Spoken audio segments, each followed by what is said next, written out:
Good morning, everyone. My name is Tim Selden. I'm the president of the Montessori Foundation. Like you, I am a longtime head of school. I'm not currently. I have stepped away from that work, but for the last 30 years, I have been the president of the Montessori Foundation, which is a nonprofit school consulting and support organization. We help organize new schools. We help board development and fundraising and capital campaigns and strategic plans and just about anything you want. And one of my great personal passions is recruiting and retaining the right enrollment. And that's why when I met Clint, he was involved as a friend of the fellow running my lab school down in Sarasota, Florida. And through James Moudry, I met Clint and I discovered how incredibly kind and talented he is. And I thought, you know what?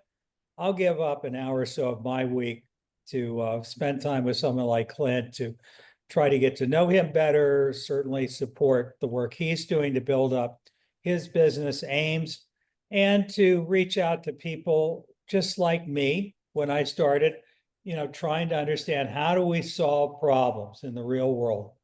And without the right families, we don't have much of anything. And we're all in different places, but the problem is always the same. So that's who I am, the Montessori Foundation. And we do work with schools that are not Montessori. We work with schools all over the world, public, charter, private, for-profit, large, small. Glad to do it. It's my passion if you haven't figured that out. So we really try to help people like you, and we're here to help. Clint, let you introduce yourself. Appreciate it. Thanks, Tim. Hey, everybody. Clint Losh, owner, founder, if you will, of AIMS, which stands for Admissions Inquiry Marketing Software, all-in-one software handling everything from your marketing side and placing those ads, all the way through actually collecting tuition. And on the Montessori side, we actually just partnered with the Montessori Compass.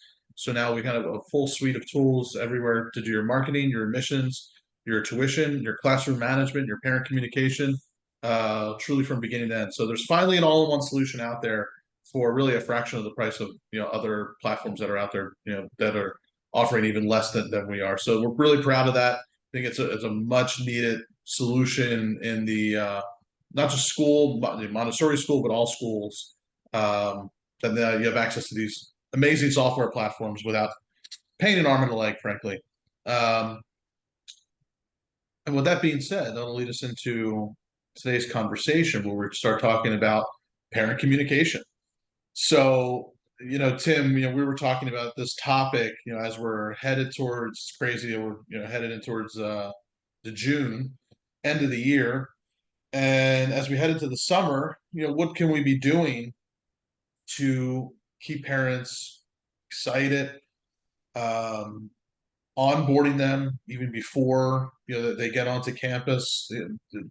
The topics that I had, and Tim, I'll follow your lead here, whether it was an email series to keep families informed, developing ambassador programs, planning and onboarding. Where do you want to start? What do you think is one of those gotta do it, must have to do items for everybody as we're heading into the summer and we think about current families and newly enrolled families? Well, what I would say is every one of us does something. The summertime is often a period, though, where parents, sort of forget about us. They are sort of vaguely aware. They contact us to make sure that they know when school starts, or to tell us that they're going to be in Europe or India when school starts, and will that be a problem? But the ideal is we have essentially three groups of families in our school. We have the families who we have admitted, or we will be admitting over the summer if we do 11th hour marketing.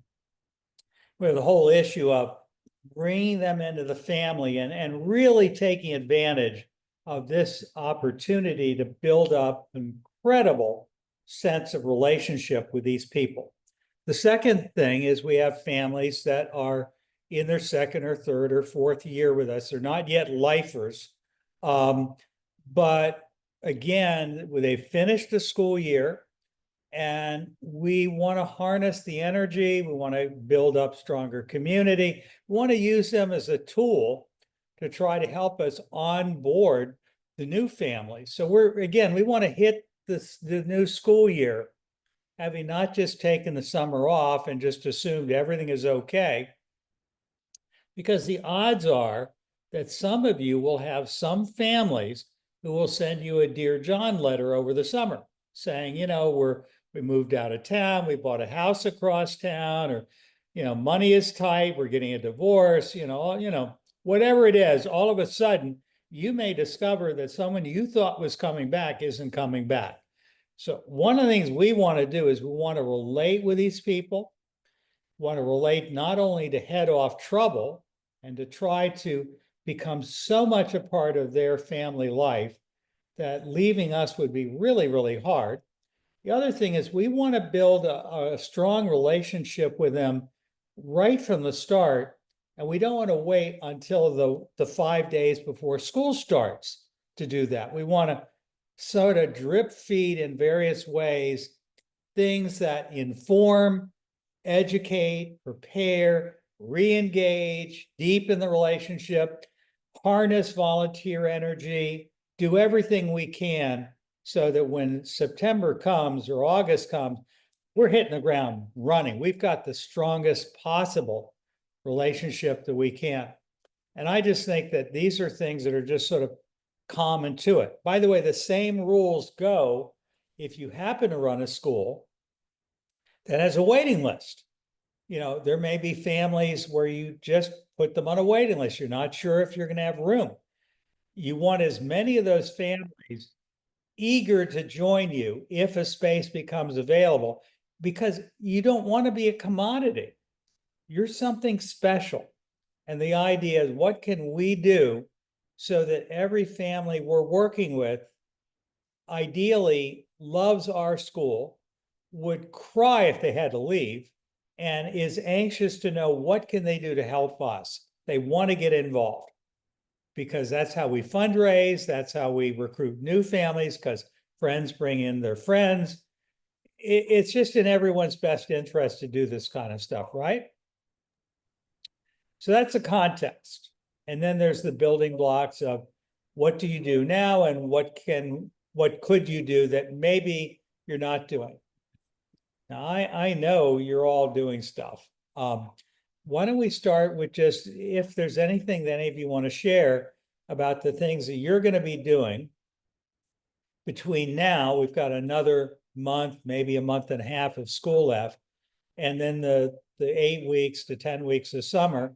Is there anything that you do already, including the first 2 weeks of school and all that good stuff, that you want to share, that you think other people might find valuable to hear what you do? Well, I know for us at Mary McDowell, we were just having this conversation regarding how to maintain the touch points throughout the summer. And so in another week or so, basically we're taking the next few weeks before we head out for the rest of the summer to film students and various community members sharing welcome messages. So we're gonna compile like a big welcome video that we will send to families likely in early August. So that way it's kind of like a, hey, like you said, we haven't forgotten about you. We're pumped and excited to welcome you. And then for our 9th graders, we are doing like a special orientation program where they will essentially have like a scavenger hunt. This is like the Tuesday after Labor Day. So they'll have like a scavenger hunt around the building, and we'll have like a swag grab. So they'll get their Mary McDowell swag because they don't have any right now. And then we're gonna close out with an ice cream social. So ways for them to kind of like own the upper school space while no one else is there. But we're still trying to think of different ways to maintain involvement and keep families engaged throughout the summer. That's great. Tiffany, one of the other things though is you talked about the kids, and it sounds like a great plan with the kids. What are you gonna do with the parents? Hopefully not annoy them too much with reminders about bills. So that's like my only worry is that the only communication the families receive right now are reminders about tuition payments. And so I'm like, what else can we send them that's a little more lighthearted? Well, here's a quick suggestion about bills. On the outside of the bill, get a rubber stamp that says, open this with enthusiasm. Okay? And then on the bill, in addition to whatever the invoice typically looks like, maybe add a little note from whoever, the business office or the head of school, that says, you know, the best part about being in an independent school is we get to put our money where our mouth is. And think of it not as a burden, but as an opportunity and something you do gladly. Okay, well, we're from Brooklyn, so we'll tweak it. Yeah. It's all good. That's great stuff, though. Wonderful. Thanks, Stephanie. I think about that, about what are those touch points with parents going, through the summer. I think about myself as, when it was our first summer going into that first year with our daughter. There's always just so many questions, that are going like, oh, like what are, you just don't know. You don't know what you don't know yet. So I remember just whether it is tuition, whether it's just setting expectations or getting excited for those field trips that are coming up or whatever it might be. I would look at the summer as just like an extended onboarding where it could be one email a week, one email every 2 weeks. That's just starting to set the stage. Like, hey, it's July and I don't know, whether it's here are some great things to do at home, in preparation for the year, and then that might be different for each grade level, but then that would become a lot more work. But if it's just letting them know what's coming, what to keep an eye out for, hey, make sure you're even little things like, are you a follower of our Facebook and Instagram page yet?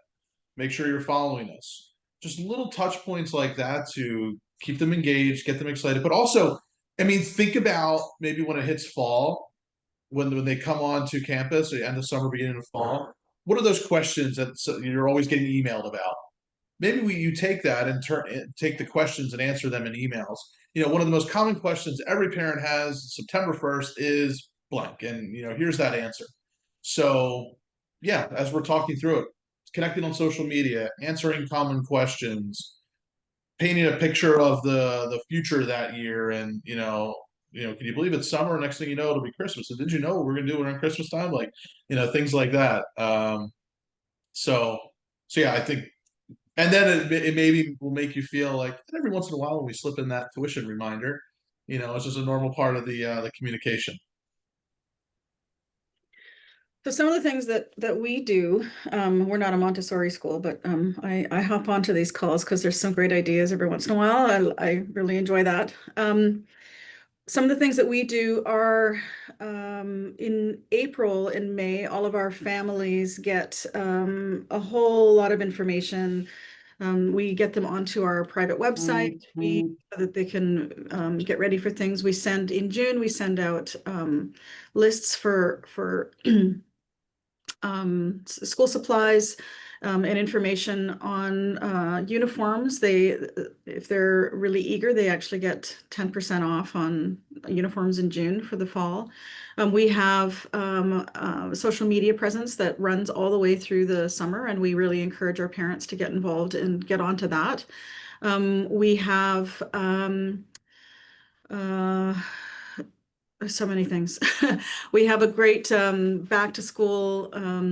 Instead of the first day of school being actual class days, as of last year, we started doing a back to school where they come and they meet their teacher and the parents get time to interact with each other and the students get time to interact with each other. And then we have a social afterwards with food trucks and all sorts of fun stuff where they can spend some time reconnecting with everyone. We also have out of school care in the summer. So during the year, it's before and after, but in the summer, it is runs more like a camp. So for new families, if they want to, they can get involved in that as well and bring their children, the younger ones, to this out of school care, which runs like a summer camp.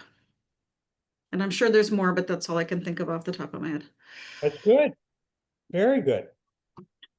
So again, I think first off, this particular webcast we do on Tuesday, I happen to be from the Montessori Foundation, but most of those of you who come are friends of Ames. And even though we're the sponsor, it's not just about Montessori, it's for everybody. And we really are thrilled you're here. And I hope you find it valuable. And every once in a while, you might pick up something from the Montessori world that might be useful for your school, Tiffany or Christine, but it's all good. We love it.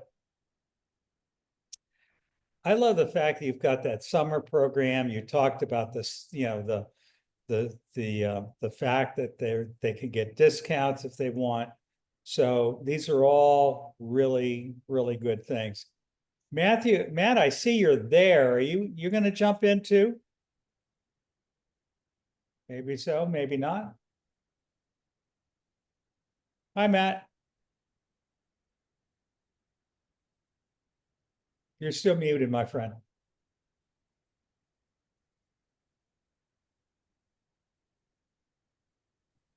There we go. Hi, Tim. Hi. Just having some personal technical difficulties, and I just lost something that I was trying to find. Anything you want to share?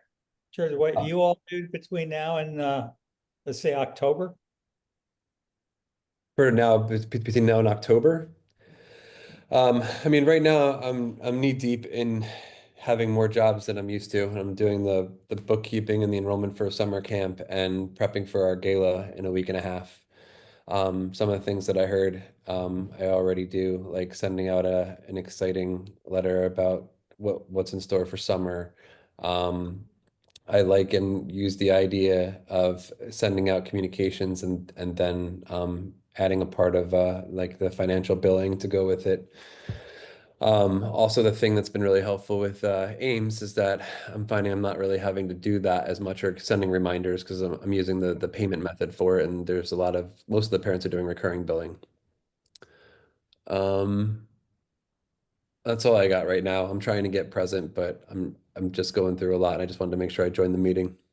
I'm so glad you did. I mean, again, I know what it's like to multitask. You're either eating lunch or you're trying to deal with phones and whatever. Being ahead of school or anyone involved in administration is tricky. And we just appreciate it. So Thanks, Tim. let me rattle off a few things that from my end, I have found really works. And you're probably doing a lot of these things. So please don't be offended if you're saying, well, yeah, I do that. I just didn't think of it. One of the things that I think really helps is, again, to use this time as an opportunity to try to strengthen the relationship and engagement that you have with your existing returning families and to try to orient the new families. So among the ways we do that are communication, which in my mind, what usually happens is we feel bad about communicating with parents. We don't want to bother them on vacation. And I say out of sight, out of mind. I would like to communicate with them often enough that they don't unsubscribe. And I want to be sure that whatever I send them is useful. And some of it will be very basic business stuff, like Tiffany mentioning, we got to send bills. We do. We got to send bills. Keep those nonprofits rolling in, right? But we also want to do things that build relationships. So here's a few things that I find work. The first is, and you could have it be from your teachers, but you're more likely to do it from the office. It could be the student success officer or the head of school or the dean of students. I mean, a lot of different ways schools are organized. No one answer. One of them is, hey, Tim, hey, Joyce, I hope the summer is beginning to get off to a great start. Love to know as the next few weeks go by, we'd love to know a few things. No nagging. You don't get points because you don't get points taken off, you don't do it. But it really helps us to know what's going on in your life. And I absolutely tell you, it will be invaluable for your kids' teachers next fall. One, what are you doing this summer? What's happening? It's fine if you're going to Europe, and it's fine if you're sitting at home. It's fine if you got a beach house. We're not looking to bring and brag. It's just whatever's going on, whether your kid's in camp or attending our camp, whatever, what's going on this summer? Secondly, is there anything as the summer progresses that we ought to know, like your child's been in tutoring and he's making a lot of progress, or your child's taking art classes or dance classes or learning to horseback ride, or he's going off to a sleepaway camp, anything like that will be really helpful because the teachers are going to read all this. And we'll ask you at least twice, once now, once as we get close to school. And the teachers really want to know, because for a lot of these kids, if they're not really little, they have school email. So quite often, either the school will send out a generic email saying, hey, Mark Selden, how's it? We understand you're in summer camp this summer. How's it going? And it could be that Mark Selden doesn't read his email and he may never respond, but it never hurts. In the old days, we used to do this by snail mail. We'd actually send a card or a letter to the home, saying, I hope that whatever you're doing this summer is great. We'd love to hear from you. Second thing is, ask them, is there anything that's going on that we should know about? And that could be a dog died or grandma is sick or something really great is happening that the teachers ought to know about, because like you've been in French class and boy, your French is going to be so much better come fall, hopefully, than it was when you went away.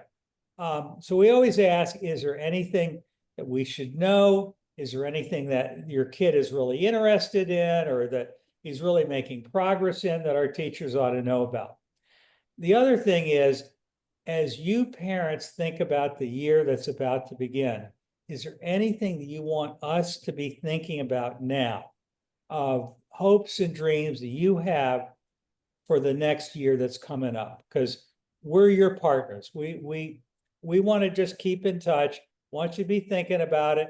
Obviously, we'll be meeting with you either before school starts or right after school starts. The teachers and you will be meeting. But, these are just things we want to know. So what I was just describing is something, it could just be an email that you send to the parents. If you have the kid's email address, you might send a copy to the kid too. And just we're thinking about you. We care about you. That's number one. Number two, if you've got a parent ambassador program, a room parent program, I don't know what you call it, a PTA, you might deliberately try to get these volunteers to reach out to the new parents who are the most important, just saying, hi, Tim, Joyce, we're so glad you're joining Aardvark Academy. Want to welcome you. We'd love if you're available to arrange a virtual meeting, or maybe we can actually get together and drink a cup of coffee, or maybe the kids get together over the summer. But we're here for you. We want to help you through your first year in the school. I will be your room parent or your big brother, big sister, your ambassador.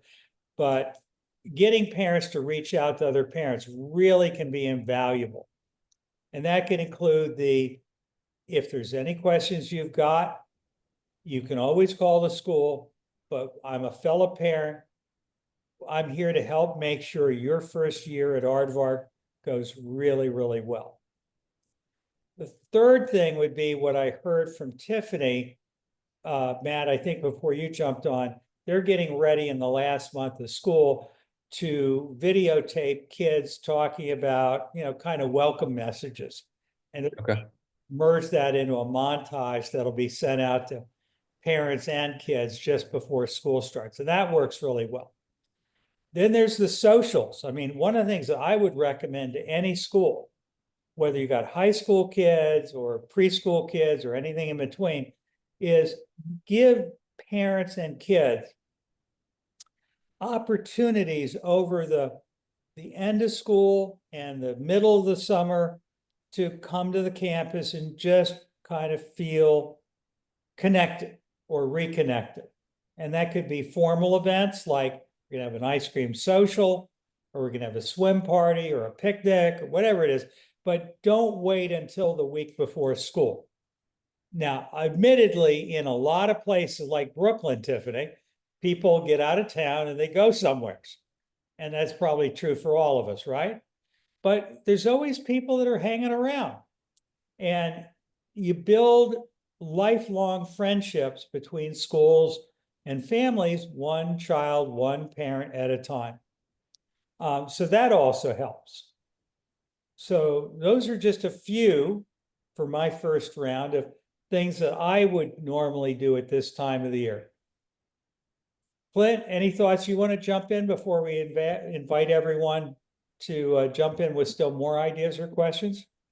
Can I throw out an idea? Yeah, of course. I don't know if people do this, and I'm trying to make it come to fruition this year in an organized way, but probably remember how when most of us were children, we'd go outside and play until the lights came on and then went home for dinner. And that doesn't really happen anymore. And I'm in the process of trying to create something great in the backyard area. We have 5.5 acres, but in the meantime, we just have temporary structures and stuff that the kids like and things that they can play with. But I was thinking of having like 10 parents sign up a week or every other week where they can come with their children after school or on the weekend and actually socialize and play. And if we have something ongoing like that, then parents will feel more connected and they'll actually have something to do with their children besides something that they may not be doing that's as beneficial. Mhm. Absolutely. Things like that are great. So that's a culture building, I think, experience. You know, those of you who've been on with me a few times, you've heard me describe our private schools as a lifestyle product. And I've used examples like Apple computers and iPhones and Teslas and Volvos and, Starbucks. Things like that are more than a commodity. And I think what we're selling probably is costing a family more than $15,000 a year. It's a major expense. Now they may be getting, financial aid, it might be state funding. It doesn't matter. If it's costing more than $100, they could get it for free from the government schools. So one of the things we're trying to do is not be a commodity. Now, we don't think of ourselves as a commodity. We think of ourselves as extraordinarily special because we love our schools. Our schools are a work of art, and we and the other people we work with work darn hard to build up this loving, wonderful community. And we wonder sometimes why everyone doesn't know that we're there. Yeah. I don't love it as much as we do. What we're trying to do is create stickiness.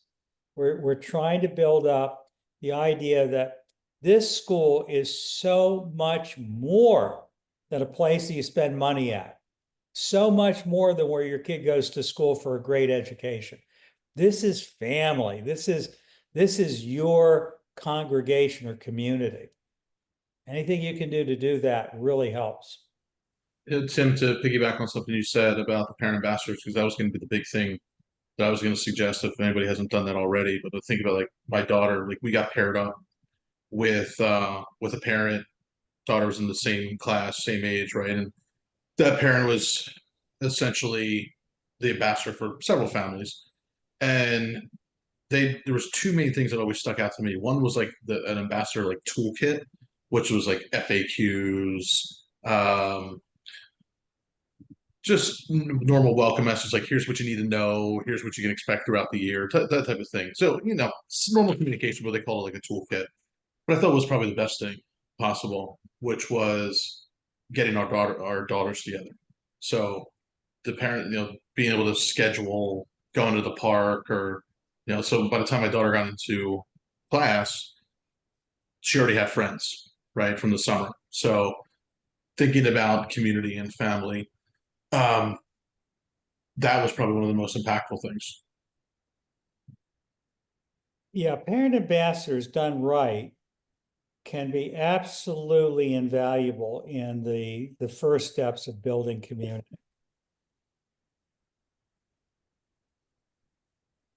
So a couple of more things that twigged when I was listening here. Not in the current school that I'm at, but in a previous school, we had family ambassadors.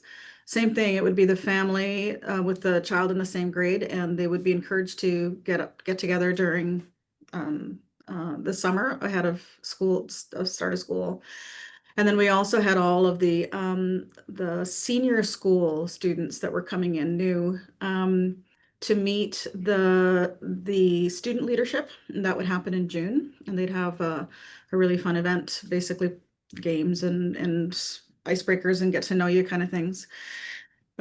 We also at my current school have student ambassadors. So every new student that comes in is paired with someone who shows them around the school, introduces them to everybody, you know, tells them about things that are coming out so that they can sort of orient themselves. And one thing that we've done this year, which is new in an attempt to reach out to the community more and get our brand, our name known out there, is participating in community events. So last September, we participated in a car-free day.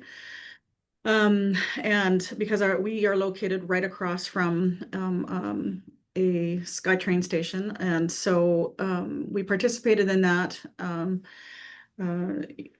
Just to get our name out there, and we're doing another one at a local festival coming up in a couple of weeks. We bring our ambassadors, we bring our robotics coding, and the kids, of course, come in and to view all that kind of stuff, and then we have a chance to talk to the parents as well. And so it you know what you talked about, the brand and getting people to know that it's more than just about the education piece, that it's a really a community. We've been trying hard to do that as well. Yeah, those are, by the way, remind me, Christine, where are you located? In British Columbia, Canada. Oh, that's right, yeah. So love that place. So yeah, again, these are great examples, and having older children, the idea of student ambassadors is terrific. Those of us who don't go up that high, we could usually do that, although it has a somewhat different look too. But that concept of the big brother, big sister, in Montessori, even with 4 and 5-year-olds, we will train them to play a kind of a big brother, big sister role, usually obviously with their parents over the summer, but it's a really good idea. Anyone else?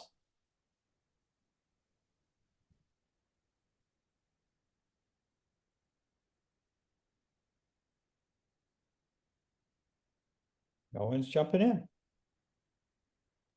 What about inviting back to campus? That was something that, you know, we had talked briefly about on the call.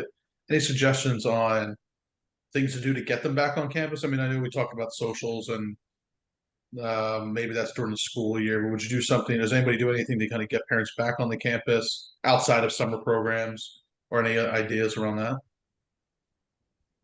We have class parents for every single class, and they often will initiate socials for the parents. But that's not necessarily over the summer. That's throughout the year. But that's a Sure. way of getting the parents to get to know each other and develop those relationships. So in my mind, a way of thinking of this is we're sandwiching here. And what we're talking about is the part of the sandwich that has to do with the last month or so of school, the summer, and then the first couple of months of school. And then in addition to that, you have the ongoing work of the relationship building, all the different things we do. And one of the issues that many of us have is we have relatively small schools, relatively small admin teams, and relatively limited budgets. We can't endlessly spend money. So we have to work smart. And some years we have a really, really good group of parents parent association. In other years, not so much. But the ones who benefit from this happening correctly is us. So part of the idea here is whenever we have a really strong parent volunteer group that's self-organizing, great. But what we're trying to do is figure out what can we do with the few hours and the few dollars that we have to make sure that we hit the ground running with the strongest possible group of parents who really want to know each other and love each other and form friendship groups among their kids, all those different things that build up a school. I know for us, I mean, this goes back to it being like the closing weeks of school. We invite families across the divisions to some of the activities coming up. So for example, we have various arts nights coming up with the lower, middle, and upper school. And then our sophomores and juniors, they are working on honors presentations. So it's like this extensive research project that they've all worked on, almost like they're like passion projects. And so we're inviting families from our lower school as well as middle to check them out, because although they're coming in for, let's say, kindergarten, we want them to see what's possible with some of our oldest students with their passion projects. So we invite them to all of our year-end events. That's great. Okay. So what else do we got? What else could we do?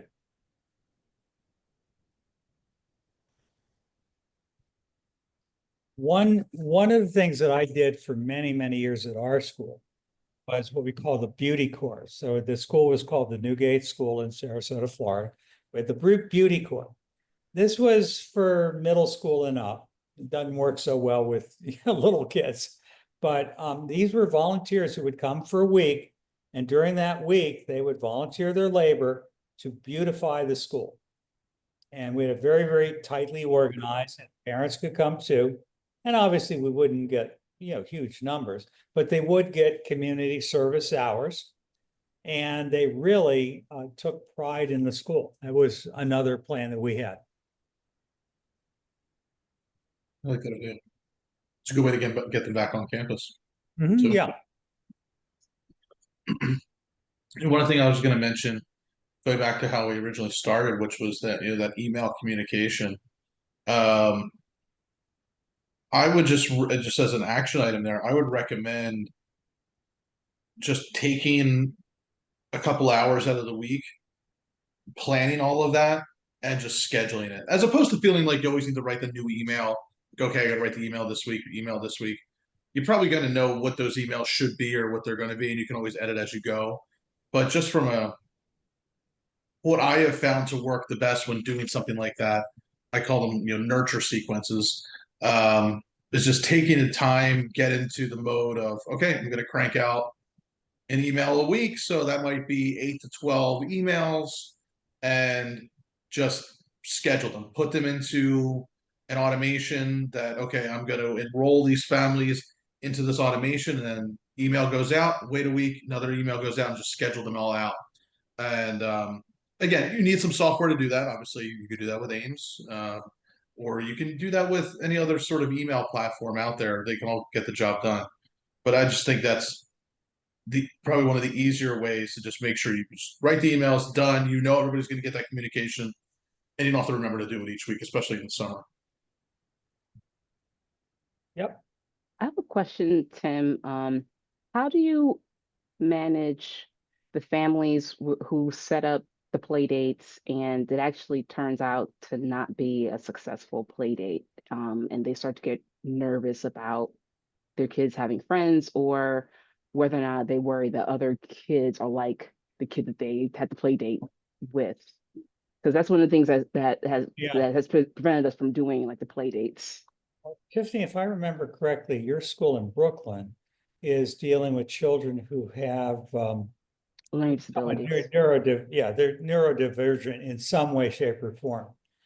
So I think what I would probably add in would be a whole series of programs, right from, I probably run them year round, but it would be based on the idea that being the family of a child who is in some way, shape, or form somewhat neurodivergent, let's celebrate that neurodivergency and let's think about how can we help each other, and what do we do when our child is perhaps acting out in a way that makes us feel, oh my God, and what do we do when one of our child's friends, how do we have each other's back? Mm. And I think that sometimes helps. You're really describing a very real situation where, you know, there are no easy answers, as Sally Smith, one of my old friends down at the lab school in Washington, D.C., used to say. And when a family has a child with a neurodivergency, and I happen to be the father of 3 out of 5, it's almost like a death. It's like a mourning. And so one thing a school like yours is probably already doing is you're trying to provide these people not only with services and information, but with support. And I think you could do that from the time of initial intake, you know, the recruitment stage, and introducing them and having workshops on how do we help our kids to self-regulate and to self-soothe and get some sleep and recognize. In other words, what we're trying to do is help them to have more agency in their life as human beings, because they are capable of amazing things. They're just not the same as everyone else.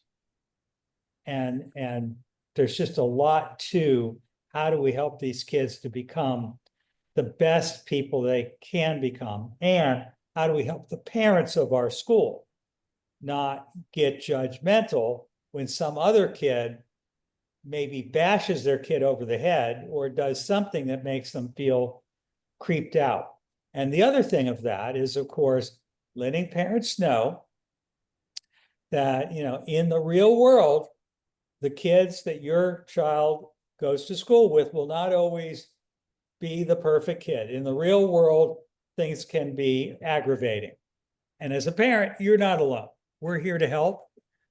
We can't solve every problem, but please know we're here to help.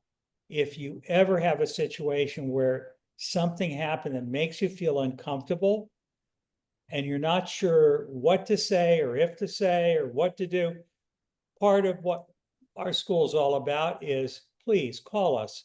And if we can, we will help. By the way, this is just true in any school. I don't care what age group you're working with. I don't care where you're located in the world. We all have the same issue, right, Christine?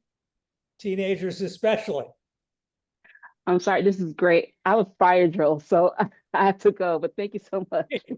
Bye, my friend. I think one thing that's really important that you just touched on that I've done is communicate to the parents in sort of like in an inquisitive way.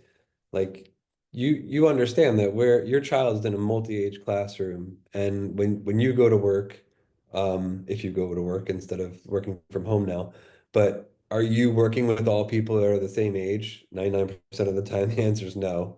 And then the interactions that they're having and the different age groups that they're with, even though they're children, is like a microcosmic experience of what they're going to experience in the real world. So when, you know, a parent comes in and says like my child's being bullied or whatever the case is, or I'm frustrated about what this child was doing, it's like this is an opportunity to teach them how to handle it for the future instead of looking at it as like a demeaning, upsetting situation. Yeah, good point. I mean, again, you're trying to help parents to, one, know what to say to their own kids. You're also trying to help them to understand that in the real world, their kids and they as parents, they're going to meet all kinds of kids who are in a classroom with their kids or come into contact with them, and all kinds of parents. And some of them will be really great friends. And sometimes you're going to worry. Part of Yeah. our support system is to try to help you. We can't solve your problem, but we're here to at least listen and to see if there's anything we can do that might help you to navigate these sometimes challenging waters of raising a nice kid in a crazy world. Yeah. Then it goes into you can't control what someone else does, but you can control how you respond. Yeah, absolutely. But again, I think that's what we're selling in the independent school world. I mean, not that my public school friends aren't doing the same thing. It's just we are so much better equipped to handle it because one, people choose us and we choose them. And you and I both know that's not an imperfect process. We make mistakes and sometimes we take in kids because we've got a space to fill and they're not our ideal kid. And how would you ever know? But we really are oriented to trying to cultivate relationships. Yeah. It's interesting. It's actually a question that we ask in our interviews with our parents. We ask them specifically about potential imagined conflict situations with the students. They're not getting into big trouble and it's not going to the principal kind of thing.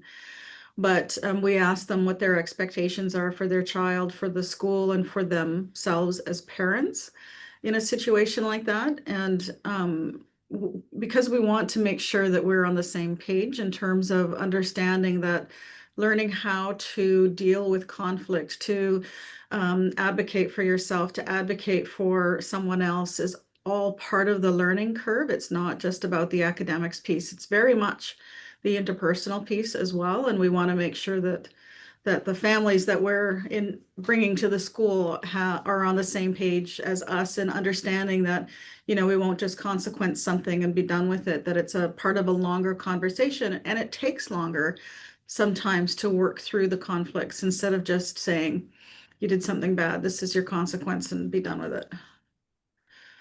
Yeah, absolutely. So again, the idea we're not a bureaucracy, we've got a really human face. It doesn't mean that anything goes.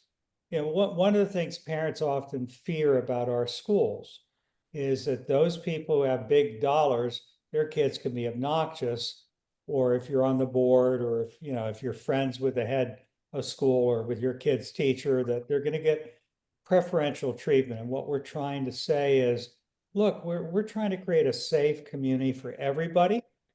There are no second-class citizens in our school. We care about every single kid here. And that doesn't mean that everything's okay. It's just we're not simply going to, you know, be on a hair trigger and throw kids out or judge you and think that you're a bad parent. Parents these days, at least I find that today's young parents, and that includes high school parents, like Christine, you and I deal with a lot of high school kids, right? You know, that they feel shame a lot. They do not want to be judged. And yet sometimes we have to have difficult conversations with them and their children. And so it's all part of the art of relationship building.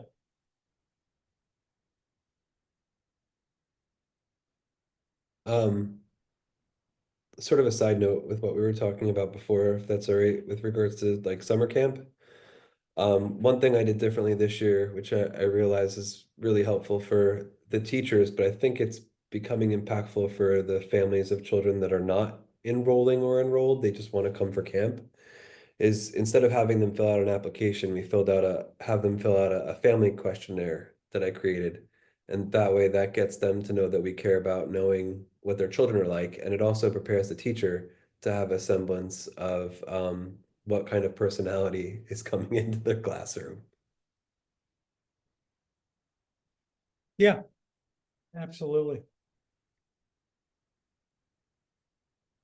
Well, any more thoughts? I mean, we've gone about 50 minutes. We're rolling along and I got time.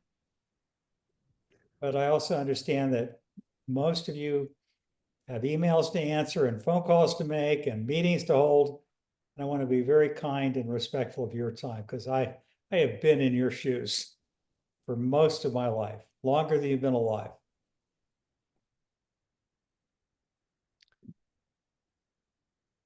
By the way, Matt, as an aside, and I'm not sure, Christina, you don't do the same thing, but you've mentioned your summer camp a lot. If you go to barrie.org, BARRIE, Yeah. you'll probably find that the Barrie School had one of the very first summer day camps in America, not the first, but 1932.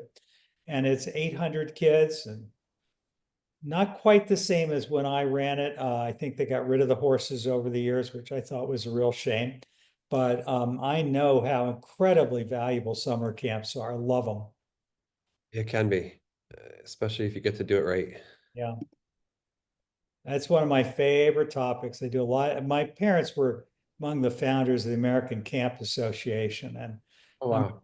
great believer in all the different things you can do, whether in an urban setting like in Tokyo or in London, or mom originally was in downtown Washington, D.C. on 3 acres. Ultimately, today it's 45 acres out in the country, which is better. Yeah. But the bottom line is there's so much you can do. And I don't know if you get it, but for me, I don't have to work. I do this because I love it. And if either of you ever want to talk, my phone number is available. I am more than happy to talk to you if you just want to kick ideas around. Appreciate that. I'll take you up on it. Yeah, why don't you take down my number? Please feel free. Okay, give me a second. Sure. You can always reach me at the Montessori Foundation, but the gatekeepers will protect me from you. So Don't let that. All right, I'm ready when you are. Yeah, my cell phone number is 941 914 4103. Got it. Christine, remind me what school you're at in BC? Urban Academy. It's a JK to 12. Cool. I get to BC relatively often, and I'll have to stop by the next time I get there. Come visit us. Yeah, I'd love to. Show me around. Hang on a second, someone's calling me. I'm gonna just quickly take this. Clint, why don't you wrap up? Hello? Let's wrap up. We're at the end of the hour. Well, it was thanks everybody for hopping on. Any well, here's a question. You know, we're always coming up with new topics or things to talk about each session. Any recommendations on topics you would love to see us cover that we haven't covered already? Or even if we have covered already, we can cover it again or in a different angle. Well, I think maybe I don't know if it's a deeper dive that's needed, but maybe another look at the Chat GPT on the website, incorporating that and understanding again or better the best practices for it. And I think each school needs to decide that for themselves based on personal and time efficiency and use. But I know that I would find that, I know we were going to talk about that privately when we had a minute also. With ChatGPT, Matt, are you talking about using it to like to write the copy on your website, or are you thinking about it in another way? No, I was thinking of it like it's a tool that's available for either one, parents to find something more quickly on my website, but also to Oh, I gotcha. I gotcha. communicate Yeah. with me faster, instead of calling necessarily. Yeah, well, certainly you and I will explore that with Ames. We have a feature in there, which I'll be honest, I haven't promoted it a ton up until probably recently. I'm going to. I wasn't in love with having AI be the bot to answer questions for a school. Yeah, However, it's gotten significantly better with the chat widgets. Where now, yeah, you could have a chat widget. It opens it up. Hey, what are you looking for? Oh, you know, whatever. I'm a parent. I'm looking for this. Like, if that's the way you're thinking about it, to potentially have it answer some questions before, you know, and maybe if they're like, ask a question that you don't want to answer, and be like, hey, let me get you in touch with somebody in the admissions team. or Right. like I might get a question, like an actual phone call or an email, like what's the tuition? But I have it on the website. Right. It's Right. not hard to find. That's a simple, and that's a very simple thing, right? You could have a chat widget. It's like, what's your tuition? Here you go. Go click this link, right? Yeah. that's a very simple thing. And then you can go beyond that. So I guess my point is AI, I mean, it's getting better by the week, it seems right now. And I've been testing it with being like your assistant, being your customer service, being your person to answer questions. And compared to where it was even 6 months ago, it's pretty amazing. So we can explore that and test that. You know, you're using names. Anybody watching this who uses names, like, yes, we have AI built in for both we call it conversational AI. Then there's voice AI. You could actually have it be your receptionist if you wanted to. I probably wouldn't do that just yet, but um, conversational AI is really doing well. Yeah. I think that you are well versed enough with enough experience with schools about different admissions processes, um, like what they go through and what their steps are. I think if you could share a couple of examples that you think are best practices and how to utilize that through Ames, I think that's another good talking point, and then more people can jump on the bandwagon for that because that's something that I know I've been going on with you about, but I also get feedback from prospective parents that come for a tour here. And what seems to sell them is not necessarily the admissions process, even though I get comments like, I love that you require parents to come for a tour before you accept an application. But it's the feel that they get when they come. And it's not necessarily the appreciation of the admissions process. But the admissions process is important for like me and other people in the office section of the process so that it goes smoothly and it's as most efficient as possible. Yeah. If I'm understanding correctly, Matt, what you're saying is, one, you're working with Clint to try to improve or take a fresh look at what you're doing. Yep. You're also suggesting this might make a great topic, and I agree. Yep.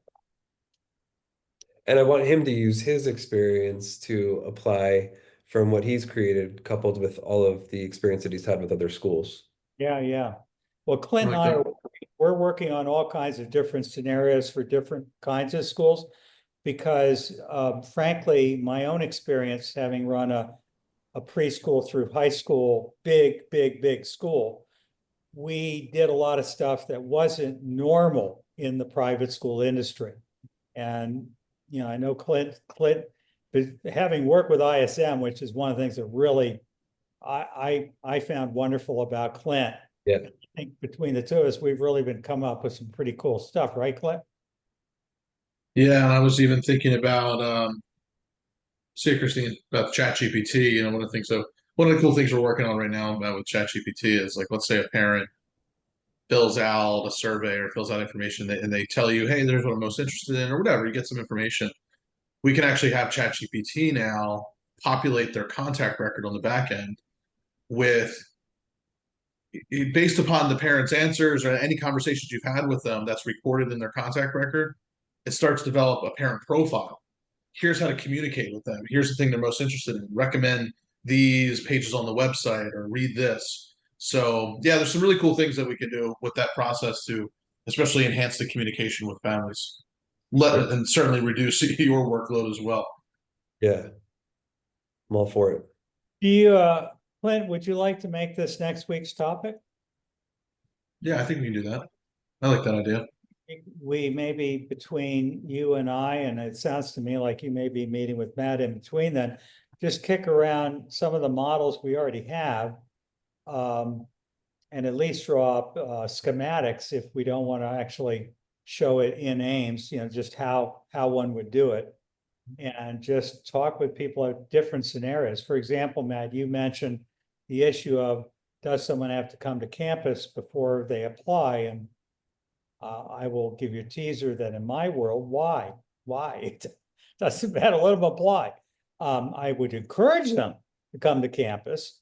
But a lot depends on, you know, to me, it's how do you know that someone's the right fit? Yeah. How do they know that you're the right fit? And that to me is, it doesn't matter how we start the dating ritual. It's just, let's take our time to get to know each other. Yeah, I agree. You know, in the world that I came from, Washington, DC, you know, most of the schools in Washington, as you might imagine, are very, very well established, very old, very wealthy, and really used to dealing with, you know, I don't know, I'm sure every town has its version, as New York City seems to have its own thing.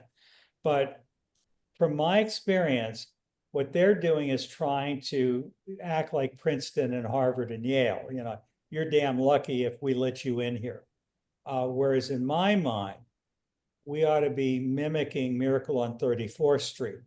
Mhm. And if we don't have what you want, we want to refer you to Gimbels or whoever is best suited to meet your needs. And we're going to be kind to you no matter what. We're not going to act snotty to you.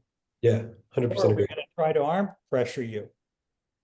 I have the conversation with people sometimes with they're like, so I have a handful of schools around me, a few different kinds of Montessori schools and a friend's school that's been around for decades. And their tuition's like an average of $32,000 a year, whether you're in kindergarten or high school.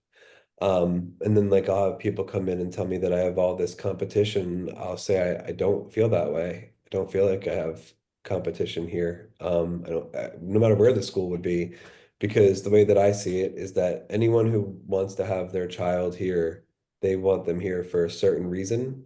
And then they would want their child at a friend's school or a different Montessori school for a different reason.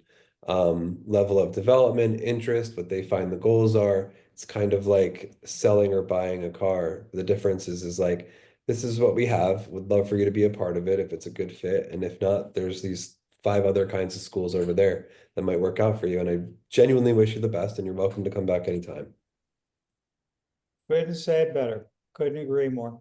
So next week we'll chat about some of these processes and steps and the way you can, the different possibilities, what you can do with tools like AIMS to not only process each lead well and guide them through the journey and make it as you want, no pain, no friction. The whole goal is help people to figure out, are you the one? Or is there some other school that's one? And what do I do? Because the person is going to make $1 million gift someday started with what aggravated or what was incredibly graceful and kind from the very first step. And you never know who you're talking to. And this is not about fundraising alone. It's about developing incredible relationships with families and children and teachers. Because I want my teachers to be loved desperately by these parents, but not manipulated. I want, the whole goal is no politics, no games, no in-group, no out-group, just a group of people who understand that life can be aggravating and it doesn't always work perfectly, but let's be kind and let's be honest and let's form a real relationship. That's what, to me, builds a world-class school. I agree. Okay, Thank you, All guys. right, guys. Appreciate it. let's call it a week. We'll see you next week. Sounds good to All me. right. Take care. Hope you Matt, have a good and Matt, you and I will be in touch. All right. Thank you. All right. Let's see you. See you guys. Bye.